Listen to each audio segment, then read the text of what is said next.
السلام علیکم ورحمۃ اللہ وبرکاتہ۔ بسم اللہ الرحمن الرحیم۔ شکر اللہ تعالیٰ کے بابرکت نام سے جو بڑا مہربان نہایت رحم والا ہے۔ آج آپ کو ایسا وظیفہ بتائیں گے جو آپ نے رمضان کا چاند نظر آنے سے پہلے یعنی مغرب سے پہلے کسی بھی وقت کر لینا ہے آج ہی۔ اس وظیفے کے کرنے سے انشاءاللہ تعالیٰ آپ کی زندگی کے بہت سے مسائل حل ہو جائیں گے۔ چینل پر نئے ہیں تو سبسکرائب کریں۔ اس وظیفے کو کرتے ہوئے آپ اپنے ذہن میں ایک مقصد بھی رکھ سکتے ہیں، ایک سے زیادہ مقصد بھی رکھ سکتے ہیں۔ آپ نے سورت کو 41 مرتبہ پڑھنا ہے، اس لیے آپ اپنے ذہن میں 41 مقصد بھی رکھ سکتے ہیں۔ انشاءاللہ تعالیٰ اللہ تعالیٰ اپنی قدرت سے آپ کے سارے مسئلے، سارے مقصد پورے فرمائیں گے اور مسئلے بھی حل ہو جائیں گے۔ رمضان کی آمد ہے، آج سے انشاءاللہ تراویح پڑھی جائے گی۔ آپ نے مغرب سے پہلے ہی یہ وظیفہ کر لینا ہے۔ آپ کسی بھی مقصد کے لیے اس وظیفے کو کر سکتے ہیں۔ وظیفے کو اس کی پوری شان و شوکت سے کرنا چاہیے۔ وظیفے کرنے کی کیا شان و شوکت ہے، اس کے بارے میں پہلے بات کریں گے۔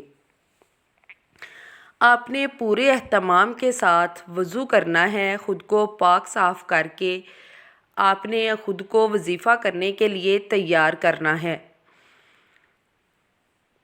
وضو کے 2 نفل پڑھ لیے جائیں تو یہ سب سے بہتر ہے۔ اکثر لوگ وضو کے 2 نفل لازمی پڑھتے ہیں، یہ سنت ہے، پڑھ لینا بہت ہی افضل ہے۔ آپ بھی اگر 2 نفل پڑھنا چاہیں تو پڑھ سکتے ہیں۔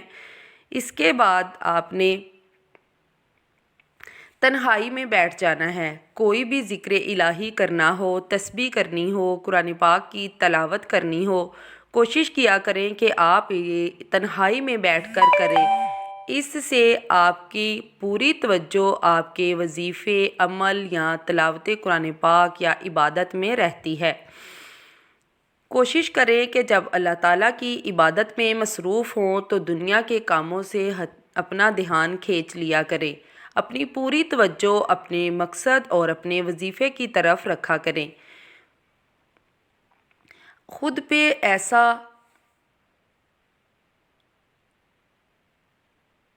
طاری کر لیں، اپنی سچویشن اس طرح کی بنائیں کہ اللہ تعالیٰ کو ہم پر رحم آ جائے اور وہ ہماری دعا قبول فرما لے۔ اس وظیفے کو کرنے کے لیے آپ نے اچھے طریقے سے باوضو ہو جانا ہے اور گھر کے کسی کونے میں یا کمرے میں تنہائی میں بیٹھ جانا ہے۔ اس وظیفے کو آپ نے کسی بھی مقصد کے لیے کرنا ہو، آپ کی نوکری نہیں لگ رہی، گھر میں رزق کی تنگی ہے، قرض سے خلاصی چاہتے ہیں، یا اپنی بیٹی کے اچھے رشتے کے لیے پریشان ہیں، یا کوئی شادی شدہ جھگڑوں کی وجہ سے پریشان ہیں، آپ اس کو کسی مسئلے کے لیے بھی کر سکتے ہیں۔ انشاءاللہ تعالیٰ اللہ تعالیٰ آپ کے مسئلے کو حل فرمائیں گے اور اس وظیفے کی برکت سے انشاءاللہ سارا سال آپ کے گھر میں اللہ تعالیٰ کی طرف سے برکتیں اور رحمتیں نازل ہوتی رہیں گی۔ وظیفے کی سب سے پہلی بات جو ہم ہر وظیفہ کرنے سے پہلے کہتے ہیں کہ آپ نے درود ابراہیمی پڑھنا ہے۔ حضرت علی کا فرمان ہے کہ تب تک ہماری کوئی عبادت یا دعا آسمان تک نہیں پہنچتی جب تک ہم اس کے شروع اور آخر میں درود پاک نہیں پڑھتے۔ ہماری دعائیں زمین اور آسمان کے درمیان معلق رہتی ہیں، یعنی لٹکی رہتی ہیں۔ اس لیے کوئی بھی عمل کریں، کوئی بھی تسبیح کریں تو درود شریف سب سے پہلے پڑھا کریں، اور سب سے افضل درود ابراہیمی ہے جو ہم نماز میں پڑھتے ہیں۔ آپ نے درود ابراہیمی پڑھنا ہے طاق مرتبہ۔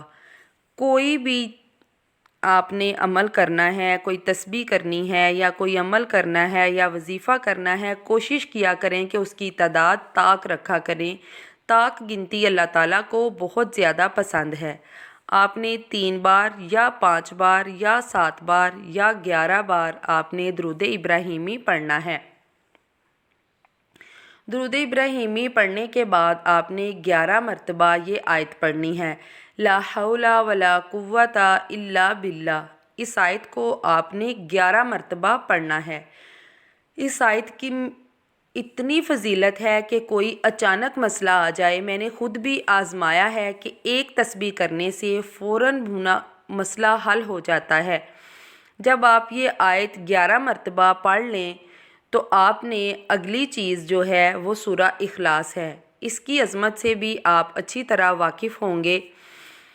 آپ نے سورۃ اخلاص کو 41 مرتبہ پڑھنا ہے۔ پہلے درود ابراہیمی 7 مرتبہ پڑھیں گے، پھر لا حول ولا قوت الا باللہ 11 مرتبہ پڑھیں گے۔ اس کے بعد سورہ اخلاص یعنی جو سورۃ فاتحہ کے بعد نماز میں پڑھتے ہیں، قل هو اللہ احد اللہ الصمد لم یلد ولم یولد ولم یکن لہ کفوا احد، یہ والی صورت ہم 41 مرتبہ پڑھیں گے بسم اللہ الرحمن الرحیم کے ساتھ۔ جب ہم یہ 41 مرتبہ پڑھ لیں گے تو پھر اس کے بعد 11 مرتبہ ہم یہ پڑھیں گے الحمد یا ربی، الحمد یا ربی۔ آپ نے اس کو 11 مرتبہ پڑھ کر اس کے بعد پھر آپ نے درود ابراہیمی پڑھ لینا ہے 7 مرتبہ۔ اس وظیفے کو آپ نے اسی طریقے سے کرنا ہے، وظیفہ کرتے ہوئے کسی سے بات نہیں کرنی، تنہائی میں بیٹھ کر یہ وظیفہ کریں۔ آپ یہ عصر کے بعد یا ظہر کے بعد یا کسی بھی وقت چاند نظر آنے سے پہلے کر سکتے ہیں۔ انشاءاللہ اس وظیفے سے آپ کو بہت زیادہ فائدہ ہوگا۔ جس مقصد کے لیے بھی آپ یہ وظیفہ کریں گے، اللہ تعالیٰ آپ کا وہ مقصد پورا فرمائیں گے۔ مقصد نیک ہونا چاہیے، کسی کو نقصان پہنچانا آپ کا مقصد نہیں ہونا چاہیے۔ کسی بھی نفلی عبادت سے پہلے میں یہ اپنی ویڈیو میں کہتی ہوں کہ نماز کی پابندی لازمی کریں۔ آپ خود بھی اس وظیفے سے فائدہ اٹھائیں اور اپنے دوستوں کو، بہنوں کو بھی بتائیں۔ جس نے بھی یہ وظیفہ کیا ہے اس نے بہت فائدہ اٹھایا ہے۔ اللہ تعالیٰ سارا سال اس وظیفے کی برکت سے انشاءاللہ تعالیٰ آپ کے گھر میں رحمتیں اور اپنی طرف سے برکتیں نازل فرمائے گا۔ درود ابراہیمی کے بارے میں فرمایا جاتا ہے کہ جس کا کوئی مسئلہ ہو وہ اس مسئلے کے لیے دعا بھی نہ کرے اور صرف درود ابراہیمی ہی پڑھتا رہے تو اس کا مسئلہ خود ہی حل ہو جاتا ہے۔ اپنی روٹین میں کم سے کم ایک تسبیح درود ابراہیمی کی ضرور شامل کر رہے ہیں۔ روزانہ کم سے کم 100 مرتبہ درود ابراہیمی لازمی پڑھا کریں۔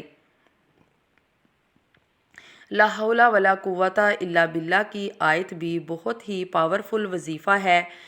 فجر کی نماز کے بعد روزانہ ایک تسبیح یعنی 100 مرتبہ لا حول ولا قوت الا باللہ لازمی پڑھ لیا کریں۔ آپ آہستہ آہستہ اپنی زندگی میں اس کی برکت دیکھیں گے، خود اپنی آنکھوں سے اپنی زندگی میں آپ تبدیلیاں دیکھیں گے۔ روزانہ آپ نے اپنی روٹین بنا لینی ہے کہ روزانہ سونے سے پہلے یا فجر کے بعد اپنے بستر پر لیٹ کر بھی آپ یہ ایک تسبیح پڑھ سکتے ہیں، اور فجر کی نماز سے فارغ ہو کر بھی آپ نے روزانہ ایک تسبیح لا حول ولا قوت الا باللہ کی لازمی کرنی ہے۔ انشاءاللہ اس کے کرنے سے آپ کی زندگی میں بہت سی اچھی تبدیلیاں آنے لگیں گی۔ امید کرتے ہیں آپ کو یہ وظیفہ بہت پسند آیا ہوگا۔ خود بھی یہ وظیفہ کریں اور دوستوں کے ساتھ بھی شیئر کریں۔ چینل کو سبسکرائب لازمی کر دیا کریں۔ ملیں گے انشاءاللہ تعالیٰ کسی اور ویڈیو میں۔ اپنی دعاؤں میں ہمیں یاد رکھیے گا۔ اگلی ویڈیو تک کے لیے اللہ حافظ۔